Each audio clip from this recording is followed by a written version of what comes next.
Ya, bagaimana mempersiapkan kehamilan dan juga kelahiran, kita akan berbincang mengenai ini.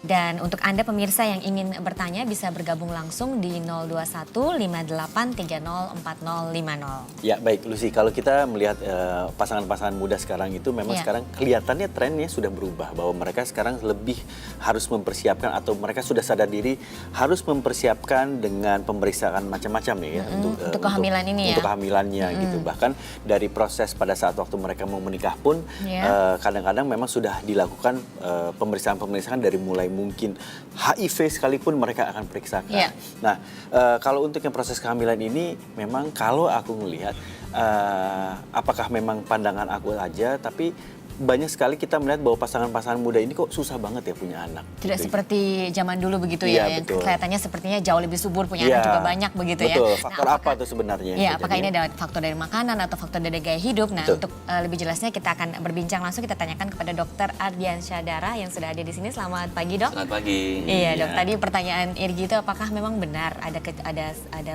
kecenderungan seperti itu? Kalau dilihat dari angka sih mungkin tidak terlalu bermakna ya.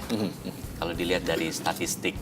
Tetapi ya kalau mungkin kita melihat faktor-faktor penyebabnya, bisa aja barangkali generasi-generasi sekarang ini kan gaya hidupnya sedikit lebih berbeda dibandingkan generasi yang lampau. Seperti contohnya mungkin merokok. Merokok itu kalau saya lihat kadang-kadang dulu kalau kita naik angkutan umum gitu ya. Kita lihat anak-anak kecil yang ngamen dan apa kayak usia-usia SD itu udah mulai ngerokok. Dan rokok itu bisa mempengaruhi fertilitasnya di kemudian hari si anak-anak itu gitu loh. Nah itu barangkali terlepas daripada itu sebenarnya di generasi sekarang sebenarnya mestinya kehamilan itu menjadi lebih bagus, lebih baik. Kenapa? Karena orang menjadi lebih paham apa yang harus disiapkan. Dia gampang untuk mencari tahu dengan adanya era internet ini, sehingga kayak pemeriksaan-pemeriksaan sebelum kehamilan itu sudah mulai sering orang lakukan. Mungkin beberapa tahun lalu orang tuh biasanya datang ke dokter tuh pas udah hamil.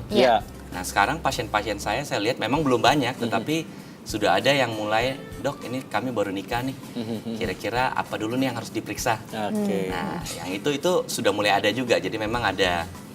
Ya, ada perbaikan kesadaran begitu ya, Dok, dari situnya. Walaupun mungkin dari sisi dari beberapa individu itu memang kadang-kadang masih kurang aware ya, atau mungkin barangkali menurut saya kurang mengerti ya. Kayak masalah rokok ini kan ternyata efeknya panjang begitu ya, Dok ya.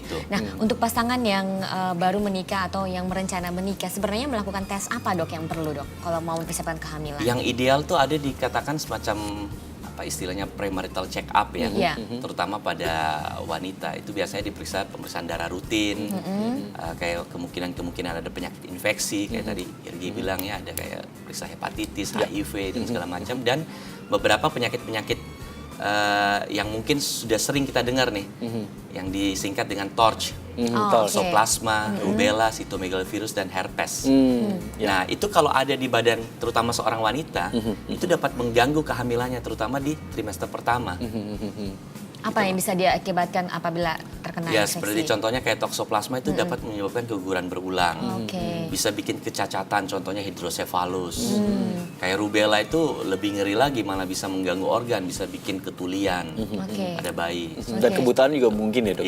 Baik. Nah, tapi untuk pemeriksaan seperti itu apakah memang berat di wanitanya atau memang laki-lakinya juga perlu ada pemeriksaan seperti kalau laki-laki lebih tidak ke arah sananya, lebih ke apakah dia sehat dalam artian dia hepatitis apa enggak.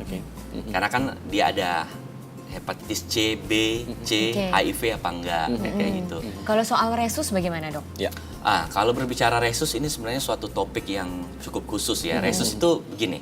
Jadi golongan darah tuh ada resus itu menunjukkan dia tuh ada antigennya. Jadi resus umumnya orang Asia itu positif. Dia punya antigen. Jadi kalau seorang wanita dan pria sama-sama resus positif, anaknya pasti positif. Tetapi kalau si wanita ini resus positif, kawin sama orang kulit putih, orang kulit putih itu biasanya tuh resusnya negatif. Orang Asia jarang. Nah itu kita harus jaga-jaga. Jangan sampai nanti anaknya, janin yang dikandungnya itu resusnya negatif ngikut bapaknya. Nah itu nanti bisa terjadi mekanisme abnormal di dalam kehamilan tersebut. Jadi istilahnya sel darah merah itu bisa hancur gitu loh, karena saling berlawanan. Jadi dari janinnya sendiri mungkin kemungkinan tidak bisa berkembang, begitu Betul. dong? Ya, dan hal itu sebenarnya Dan ada gangguan perdarahan. Oke. Nah baik. biasanya kalau terjadi hal semacam itu, kita lihat, kita screening nih, si ibu nih resus positif, Iya. bapaknya orang bule, resus negatif. Kita sarankan harus hati-hati. Ya. Apalagi kalau si ibu ini yang resus negatif. Karena kalau resus negatif ibunya, anaknya positif pun itu pasti akan berlawanan. Saya pernah mendapati kasus seperti itu, Dok, bahwa ada anak yang lahir dengan resus negatif, tapi memang sampai sekarang anak itu berjalan dengan normal, hanya memang resus darahnya itu adalah negatif. Nah, apakah di kemudian hari itu akan ada dampak yang lain, Dok? Ke dianya enggak. Ke dianya enggak? Tapi nanti kalau dia mau menikah dia harus tahu tuh. Dan biasanya orang resus negatif tuh ada komunitasnya. Iya, iya. Ya kan, resus negatif Indonesia biasanya dia ada komunitas tuh. Oke. Nah Oke. itu lebih penting sebenarnya ke ibunya kalau hamil lagi. Baik, baik. Karena itu berbahaya pada ke ibunya itu. Cuma memang ketika berbicara resus, ini cukup luas ya. Iya. Itu Oke. biasanya ada topik pembicaraan tersendiri. Oke. Intinya, Iya. kalau ada seorang wanita hamil dengan resus negatif, dia harus periksa dan biasanya harus disuntik imunoglobulin, Oke. logam namanya. Baik, Oke, baik, baik. Dok.